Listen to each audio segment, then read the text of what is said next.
Hello boys and girls, this is Marie from Glasgow Life. This week's story is The Everywhere Bear.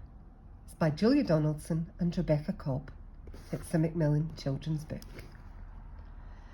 With her blue pointy shoes and her hair in a bun, Mrs. McAllister teaches Class 1. That's Ollie and Holly and Josie and Jay, Leo and Theo, and April and May, Billy and Lily and little wee Lee Woo, Daisy and Maisie, and Matt, who is new, Hannah Hazala, Callum and Claire, Kevin and Bev, and the Everywhere Bear. The Everywhere Bear has a home on the shelf, but he doesn't spend very much time by himself. For each boy and girl in the class is a friend, and he goes home with one of them every weekend. On Mondays they carry him back to Class 1 and tell all the others the things he has done. He has bike rides with April and horse rides with May, eats burgers with Billy and jelly with Jay. With Lee Woo he's a pirate and Kevin a king, and Callum and Claire push him high in a swing. He bounces with Bev and does handstands with Holly. He likes playing football with Maisie and Ollie. He always makes dens when he goes home with Daisy. At Lily's they let him be lovely and lazy. With Leo and Theo, he tinkles a tune. With Hannah Hazala, he goes to the moon. With Josie, he whizzes about in a chair. No wonder they call him the Everywhere Bear. One rainy Monday, the new boy called Matt was splashing to school when he spotted a cat. And when he bent over to give it a cuddle, the Everywhere Bear tumbled into a puddle. Just round the corner, a driver called Pete sat in a van painting stripes on the street. Matt got to school and sat down in his chair. He opened a bag, and the bear wasn't there. Nobody knew that the poor little fellow, just like the street, had been painted bright yellow. Nobody saw when a river of rain washed him and whooshed him head first down a drain. And no one was there when the bear with the stripes, dirty and dizzy, splashed out of the pipes.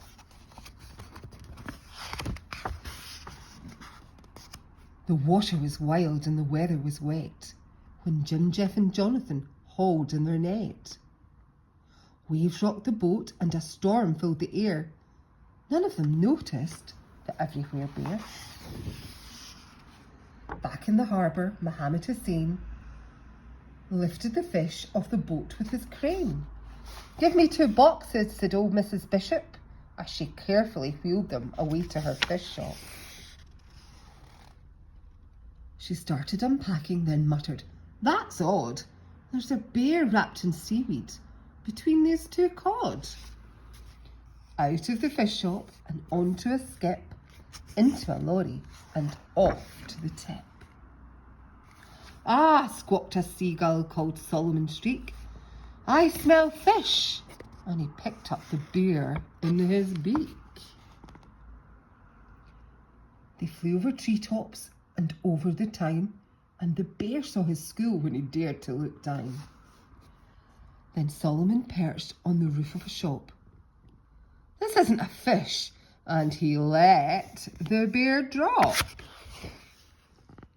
Then a very kind lady called Bethany Burke picked up the bear on her way into work.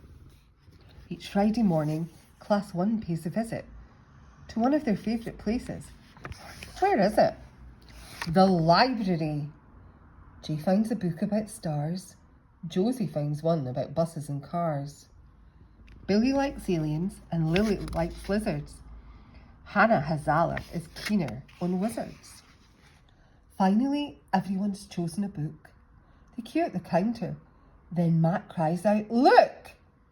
April and May and the others say, "Where?" "Behind you, he's there. It's the Everywhere Bear."